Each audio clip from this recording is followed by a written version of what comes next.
اور ایمان ہمارا اگر مضبوط ہوگا انشاءاللہ تعالیٰ تو کیا ہوگا، سارے اعمال ہمارے اچھے ہوں گے، کیونکہ ایمان ہی تو ہمارے ایک بیج ہے۔ اب جیسے آپ نے بیج بویا، اگر آپ نے زمین کے اندر بیج بویا آم کا تو آم کا پیڑ نکلے گا، اگر بنا بیج کے تو نہیں نکل سکتا نا۔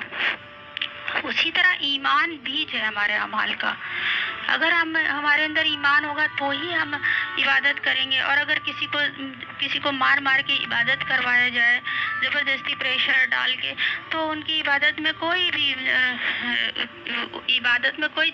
اسپرٹ نہیں ہوگی۔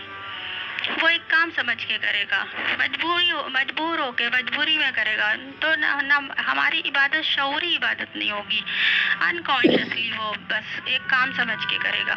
تو ایمان تو سب سے زیادہ ضروری ہے۔ اس لیے جب انسان کلمہ پڑھ لیتا ہے، جیسے ہم نے آپ کو بتایا کلمہ پڑھ لیتا ہے